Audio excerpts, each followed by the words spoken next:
I would like to highlight an important new concept in gynecology, hysteroscopy.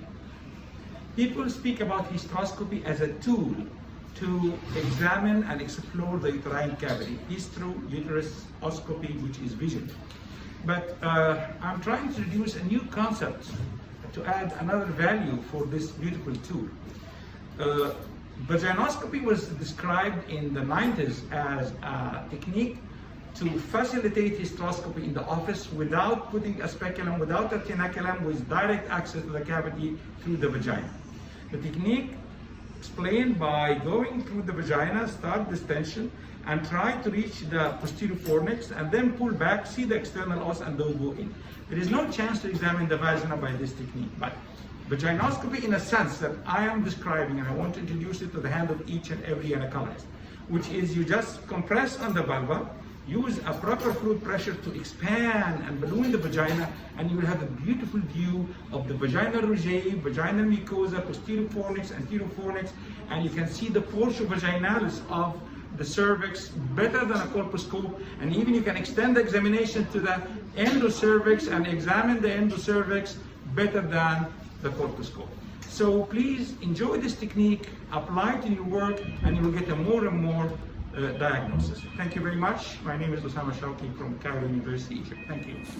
So good morning, everybody. Welcome. This is the 13th of July, and that's a vaginiscopy view of a postmenopausal bleeding case.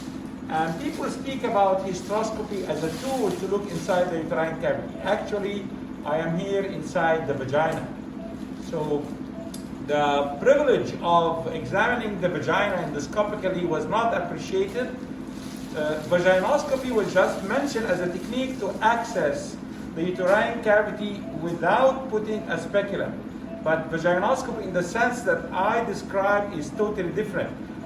It is endoscopic examination of the vagina. So you can see all changes in the vaginal wall. Look at this, and also you can, in a sense, examine the cervix, the portia vaginalis of the cervix, which is much better than colposcopy. You can see this is the anterior lip, posterior lip, okay?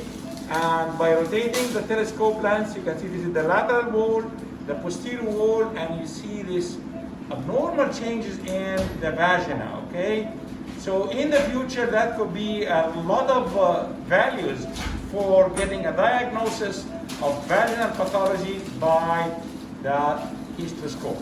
So I prefer to call it a gynoscopy technique, which is examination of the vagina, cervix, inside the cervix, and then we go to the uterine cavity, okay? Thank you, stop.